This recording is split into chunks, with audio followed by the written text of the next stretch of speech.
Guys, this should be a very short one. This is one of those, it's a case of, I said I would keep making reviews of albums as I listen to them, for myself, for you, well, for you, but you know, just to do it. And even if I don't have much to say, I'm going to make one. So today, I'm going to talk about this very briefly, Honkin On Bobo by Aerosmith. If you're unfamiliar with what this is, Aerosmith in 2000, what is this, 4? I think it was 2004, right?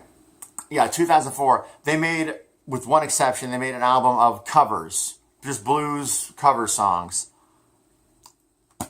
I'll talk briefly about bands that make covers records. I don't get it. I don't get it. In fact, I don't know why I own this. I think I own this because it was $1 somewhere 10 years ago, and I was like, oh, you know, $1, screw it, I'll get it. But I don't understand it. I don't enjoy it. I don't, I mean, this is okay. I mean, as a concept, a lot of my favorite artists are just making albums of cover songs, and I don't understand it. I don't know who these are for. I don't know who buys them. I guess people do because they keep making them, but I don't get it. I mean, Def Leppard and Rick Springfield and Phil Collins and Bryan Adams, Eddie Money, just, there's so many. I'm sure I'm not even I can't even, when Shaw Blades did it, that was all right. That didn't seem like a bandwagon thing because it was like 10, 12 years ago. I guess this was too. But just in general, if a band that I love is going to put the time into going into the studio and the money and effort to record music, write something. Just, I don't need to hear Bryan Adams do Trail of My Tears or Tracks of My Tears. Why do I need to hear that? Why do I need that? Why do I need Rick Springfield to do whatever, For No One by the Beatles, which is a beautiful song, but you're not going to be Paul McCartney. I just don't get it. I don't get it.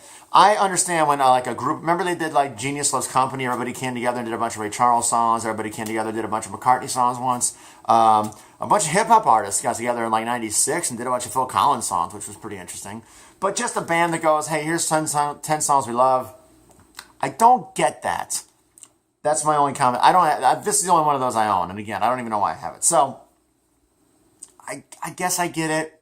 No, I don't get it. It's not for me. How about that? I'll just say it's not for me.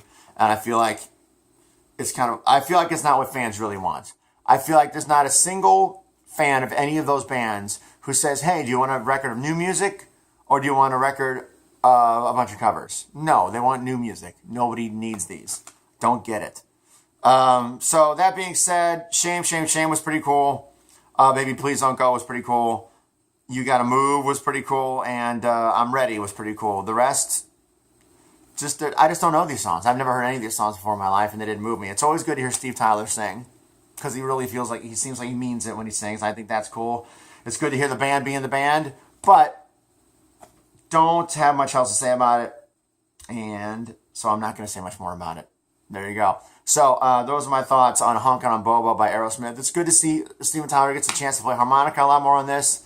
That's pretty cool. Not a muscle he gets to use very often. But really, this is for the hardcore fans who have everything Aerosmith has ever done. You just want to hear the band play some other stuff that you never heard before. Other than that, you can skip this, really. That's my opinion. Sorry. I know that's not very popular or any kind of negative. There you go. Honkin On Bobo by Aerosmith. Thanks for listening. Subscribe if you want to the channel, wherever it is. And that's all I got. Bye.